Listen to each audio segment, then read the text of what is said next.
Lo dijo en la primera hora. 7:36 en la mañana. Es compleja la situación derivada de las últimas resoluciones judiciales sobre la situación de los jueces y con jueces de la Corte Nacional de Justicia que fueron evaluados y removidos de sus cargos en 2019. Hay una resolución de la Corte Constitucional y hay una resolución de un tribunal de la Corte Provincial de Justicia de Pichincha en ese sentido. Conversamos justamente en el curso de esta semana con el doctor David Cordero, quien patrocina la defensa de los jueces que fueron defenestrados, ha ratificado que van a acudir a instancias internacionales, ha cuestionado el fallo de la Corte Constitucional al señalar que los jueces debían no solamente beneficiarse de una reparación económica, sino que debían haber sido restituidos en sus cargos, cosa que finalmente no ocurrió. Pero hay algunos sectores que en función de esto ya hablan de la necesidad de pensar en un enjuiciamiento político en contra de los vocales del Consejo de la Judicatura. Yo le quiero preguntar al vicepresidente del Colegio de Abogados de Pichincha, el doctor Ángel Horna, que nos atiende telemáticamente a esta hora de la mañana, si ve causales para un eventual juicio político, interpelación contra los 5 vocales de la Judicatura. Doctor Horna, bienvenido. Qué gusto. Muy buenos días, Fabricio. Un gusto saludarle, desearle un buen año y saludarle a todos quienes nos escuchan y nos ven a través de este medio de comunicación. Gracias por la entrevista que nos permite precisamente dar algunas opiniones, que no es otra cosa más que la cúspide de una serie de ineficiencias en la administración de la justicia por parte del Consejo de la Judicatura. El actual Consejo de la Judicatura, de la cual teníamos la esperanza de que pueda cambiar en algo lo tan anhelado por los abogados y por los ecuatorianos como es la independencia judicial, no lo hemos encontrado. Un Consejo de la Judicatura que va de tumbo en tumbo, cuyas decisiones no obedecen a planificaciones. Podríamos decir precisamente de que a esta altura podríamos hablar de la necesidad de un juicio político a los vocales del Consejo de la Judicatura. Solamente hay que tomar en cuenta la Constitución. En primer lugar, el 131 de la Constitución establece pues que es competencia de la Asamblea Nacional llevarlo a juicio político a los vocales del Consejo de la Judicatura. ¿En base a qué? El artículo 181 de la Constitución, en el numeral 3 y 5, establece precisamente cuáles son las funciones del Consejo de la Judicatura y que a esta altura podríamos decir que no lo han hecho. El numeral 5 establece precisamente vigilar la transparencia de la función judicial. Y esta transparencia, durante todo este periodo del Consejo de la Judicatura, hemos podido ver acciones de corrupción denunciadas en su momento. No se olvide, Fabricio, que se denunció inclusive el manejo del sistema informático en el ingreso de causas. En el caso del exalcalde Jorge Yunda, ahí se denunció, inclusive se llegó a determinar una sanción contra una funcionaria de ventanilla y nunca se llegó a determinar quiénes son los responsables precisamente de esta trampa, de este manoseo en el sorteo de causas. ¿En qué me sustento también? En que no nos olvidemos que la propia Fiscalía hizo un allanamiento a las instalaciones del Consejo de la Judicatura en la provincia de Guayas, por el mismo problema o casos parecidos de sorteos amañados, amarrados. Esto lleva a que precisamente no hay transparencia en el funcionamiento de todo el sistema judicial. Y la otra causal que establece el mismo artículo 181 es el numeral 3, cuya función es precisamente la selección y la evaluación de la función judicial en todos sus niveles. Razones por las cuales creemos que inclusive lo único que hicieron, que es la evaluación a los jueces de la Corte Nacional, lo hicieron mal. Fruto de eso precisamente es que la Corte Constitucional, como organismo de máxima instancia, inapelable, determina precisamente que los jueces que fueron destituidos les da la razón. Pues no les dice que no hay que evaluarlos. Había que evaluarlos. Así establece la Constitución como digo, el 181 numeral Claro, 3, el problema, judicial. doctor, el problema no fue la evaluación per se, sino que se consideró que hubo una vulneración de derechos sobre los jueces que fueron evaluados. Por supuesto, ahí se plantea la vulneración al derecho a la seguridad jurídica y al principio de legalidad. ¿Por qué, Fabricio y quienes nos escuchan? La evaluación estaba bien, pero ahí la Corte Constitucional no reconoce un reglamento que elaboró el Consejo de la Judicatura fuera de cualquier normativa. Ellos quieren defenderse de que estaban cumpliendo un mandato constitucional del Consejo de Participación Transitorio de Julio César Trujillo o de la consulta popular de febrero que los ecuatorianos habíamos aprobado que haya una evaluación. Y quieren confundir a la opinión. Lo que está diciendo la Corte Constitucional es que no era el mecanismo o la forma. Entre esos, el aprobar el reglamento 010-2019, donde se crea un comité de expertos y un comité evaluador, cuando la condición de evaluación es indelegable, es propio del Consejo de la Judicatura. Es lo que está señalando en la Corte Constitucional. Entonces, eso nos determina una incapacidad para administrar la justicia en nuestro país. Correcto. Ahora bien, ¿a usted no le satisfacen las explicaciones que desde la Judicatura se han generado posterior a estos fallos? No, como lo había yo señalado, es decir, no se está es decir, ellos lo que pretenden justificar es de que cumplían el mandato del Consejo de Participación Transitorio, pero ese es un mandato que ellos están llamados a hacer las cosas bien. Yo quiero aprovechar también, hay otras razones que deberían llevarse a juicio político al actual Consejo de Judicatura. Por ejemplo, que lo digan, y yo lo emplazo a través de este medio de comunicación, que nos expliquen qué pasa con los bancos de elegibles. No lo han dicho públicamente y lo denuncio a través de este medio de comunicación.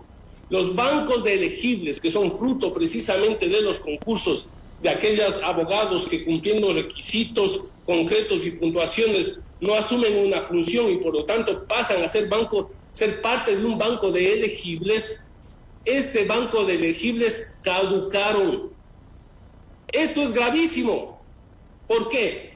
Si la fiscal, por ejemplo, en este momento solicita nuevos fiscales temporales, no lo va a poder hacer porque ya caducó el banco de elegibles.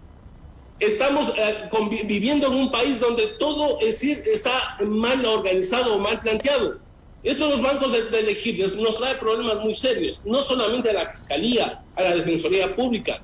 Y yo sí decía en plazo al Consejo de la Judicatura que me rebate y me diga si están vigentes los bancos de elegibles, porque esto llevaría a una crisis, es decir, no tenemos abogados calificados para ocupar puestos temporales, pero tampoco se hacen los concursos.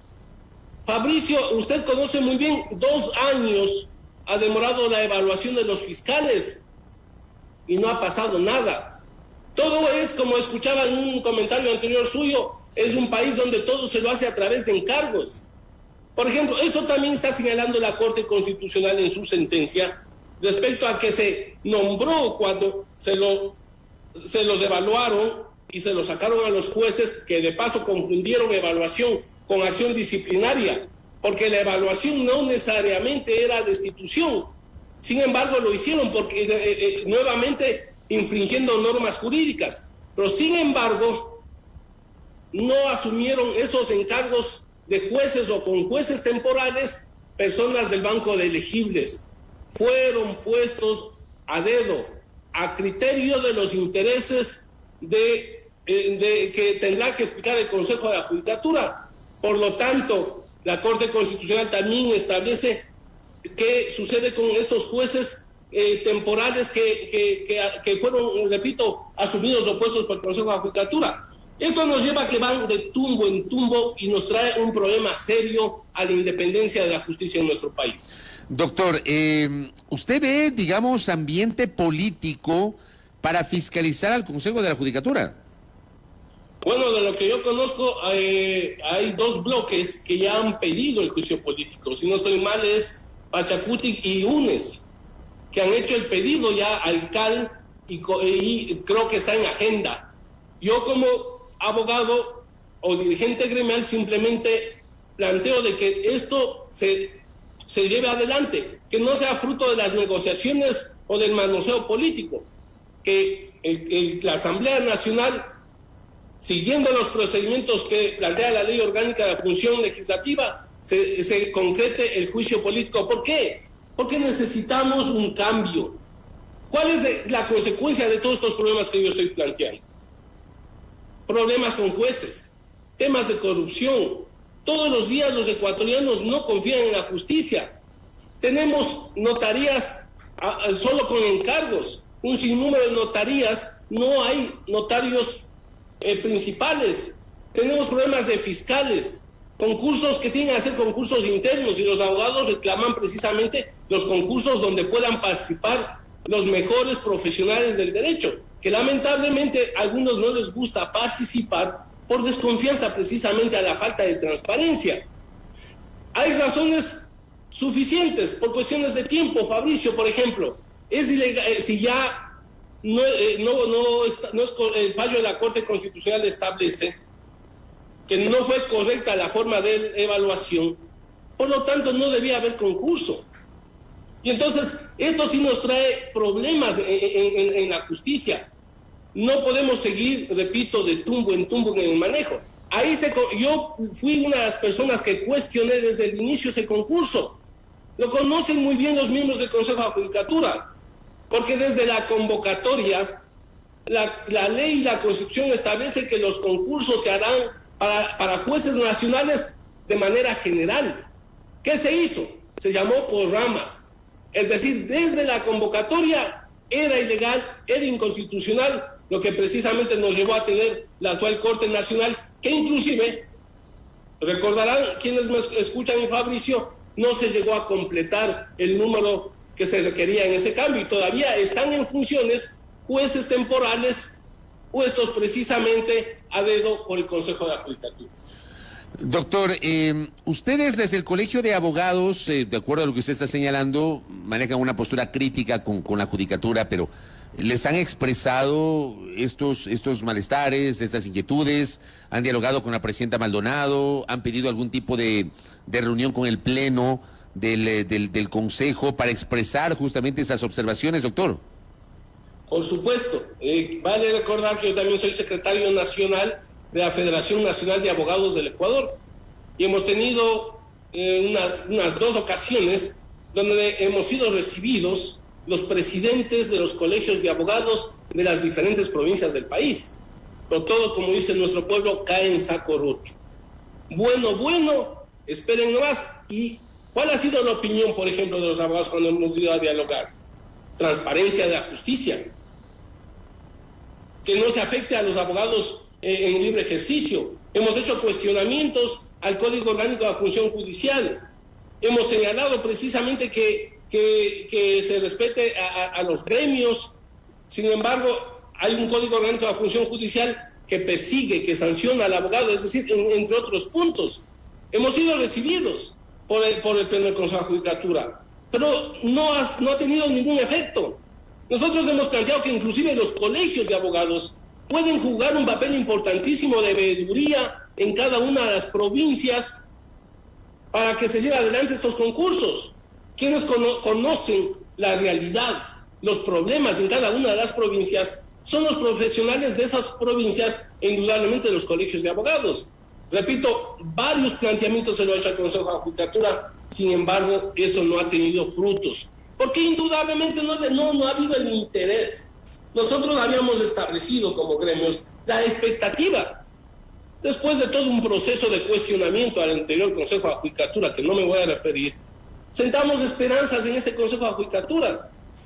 Sin embargo, no va ni para adelante, ni más bien, como dice nuestro pueblo, de tumbo en tumbo, y no resuelve los temas, solamente para la foto, para la cámara, pero aquí están las funciones establecidas, tanto en la Constitución como en el Código Orgánico de la Función Judicial. Se limitan solamente a actos de forma, a acciones disciplinarias. Acababa de escuchar algunas noticias sobre tal o cual fiscal, cuando la ley establece que es responsabilidad de ellos llevar cada 3 años la evaluación de todos los funcionarios. La pregunta es entonces? Ellos ya están 3 años y no han hecho ninguna evaluación, a más de la mal realizada con los jueces de la Corte Nacional. Pero yo le pregunto a usted, yo le pregunto a usted, doctor, con esto que ha pasado con la Corte Nacional de Justicia, con la resolución de la Corte Constitucional, además de la resolución del Tribunal de la Corte Provincial de Justicia de Pichincha, estaba en el radar evaluar justamente fiscales y entiendo que otras autoridades judiciales. ¿Se caen estas próximas evaluaciones o qué va a pasar con este antecedente, doctor Ángel Horna? Yo creo que el pronunciamiento de la Corte Constitucional es un jalón de orejas al Consejo de Judicatura. Y si no se lleva adelante el juicio político, les corresponde corregir lo que no han hecho. Yo lo dudo. 3 años y no hay evaluación de cortes provinciales. 3 años y no hay evaluación de fiscales, como se dice. No hay ningún tipo de evaluación. Y entonces ahí tenemos casos como los que a la población ecuatoriana le preocupa, que son noticia en este país por fallos equivocados o por actitudes de fiscales inadecuadas, porque no hay quien los evalúe. Y entonces, en función de eso, debería el Consejo de Judicatura tomar las medidas, pero creo que en 3 años no lo han podido hacer difícilmente. Ahí se cocinan sus contradicciones internas, unos salen, otros entran, luego se pegan con los funcionarios de oficina buscando culpables en los sorteos de causas, en los amables de las sentencias, o si no les interesa que una sentencia de un juez, simplemente les amenazan, ¿no es cierto?, con cambiar. Esa no es la función del Consejo de Judicatura. Sí, una de las funciones es el tema disciplinario, por supuesto, pero revisemos, repito, el 181. Su función es transparencia de la función judicial y evaluación y selección adecuada, que es lo que no hay. Por lo tanto, si no tienen esta capacidad, no deben seguir estas funciones y deberían irse a su casa. Pero, digamos, había una expectativa sobre los concursos, sobre los procesos de evaluación que se avecinaban. ¿Usted cree que esta judicatura no garantizará o no garantiza en este momento la transparencia de esos procesos, doctor? A mi criterio, no. A como han manejado las cosas, no. Y no lo digo yo, lo dice la Corte Constitucional con su fallo.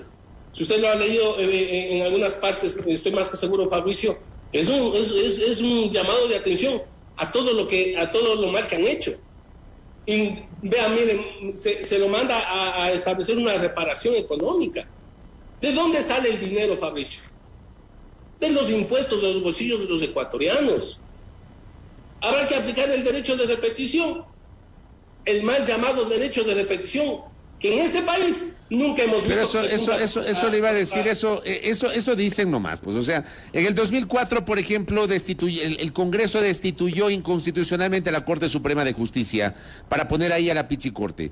9 años después, la Corte Interamericana sentenció al Estado ecuatoriano una reparación económica y nos dijeron, ¿no?, a los ecuatorianos en el 2013 que se iba a aplicar el derecho de repetición. Han pasado 8 años y hasta el momento, vea, absolutamente nada, doctor. O sea, no hay tal el derecho de repetición. Aquí no se hace repetir a los responsables de las decisiones adoptadas. Así es. Usted conoce el derecho de repetición, es revertir lo que el Estado va a gastar hacia quienes son los responsables. Y yo que recuerde, nadie ha sido sancionado. Pero asimismo vamos a averiguar cuánto paga precisamente el Estado ecuatoriano por estas acciones de la justicia. Porque ahora hablamos de las que han hecho noticia. Pero hay un permanente pagar y pagar y pagar miles de dólares por los errores en el tema de la administración de justicia y en el tema de los fallos. Y entonces, en un país como el nuestro, en crisis, tener que pagar eso precisamente por la mala administración de la justicia, por seguir con un modelo que no beneficia. Mire, la gente desconfía en la justicia, ¿o no? La gente no quiere. Y entonces usan otros mecanismos y realmente nos lleva a temas de violencia, inclusive porque la población ecuatoriana ya no confía en la justicia y nosotros necesitamos recuperar. Las intervenciones buscan precisamente a que el pueblo ecuatoriano recupere la confianza en la justicia. Y eso empieza porque se respete la independencia judicial, porque escojamos a los mejores juristas, a los mejores profesionales del derecho, para que realmente hagan justicia en este país y no sean fruto precisamente del compadrazgo, de la madre para llegar a tal o cual cargo en nuestro país. Muy bien, doctor Horna. ¿Cómo ve al mismo tiempo el Colegio de Abogados las ejecutorias de la Asamblea Nacional en los temas vinculados al ámbito jurídico, al ámbito de las reformas legales? ¿Cómo le ven ustedes? Una Asamblea Nacional con muchísimo respeto que rápido estuvo para irse de vacancia, pero con mucha deuda con los ecuatorianos. Una Asamblea Nacional que ha perdido el tiempo. Y no lo digo yo. Los niveles de credibilidad de la Asamblea Nacional están por los suelos. Y eso se debe no a un criterio del ciudadano común, porque por antojo, sino por una realidad. No vemos una Asamblea Nacional que cumpla su papel como corresponde y no nos dediquemos precisamente, yo sí insisto, sin pelos de la lengua, como dice nuestro pueblo, a los amarres, al tejimaneje. No tenemos más que... Mire lo que pasó con la ley de reforma tributaria. ¿Cómo se aplicó? No hubo debate. Unos se abstuvieron, otros pidieron el archivo y entró por el Ministerio de la Ley. Cuando corresponde a la Asamblea Nacional, esa es su función, el debatir, pues, para que indudablemente las leyes sean fruto de ese debate. Sin embargo, vergüenza nacional, tenemos una ley de reforma tributaria impulsada por Lazo, que de paso afecta a todos los sectores de ecuatorianos, que entró por el Ministerio de la Ley y en la Asamblea Nacional, bien gracias, en el rol que le corresponde. Correcto, doctor Horna. Le quiero agradecer por estos minutos para hacer un análisis sobre lo que está pasando a nivel de la Administración de Justicia. Que tenga un buen día, doctor. Muchísimas gracias, Fabricio. Un saludo a todos los que nos escuchan. Gracias al doctor Ángel Horna, vicepresidente del Colegio de Abogados de Pichincha. 7:58. Primera plana. Todas las noticias, todas las voces.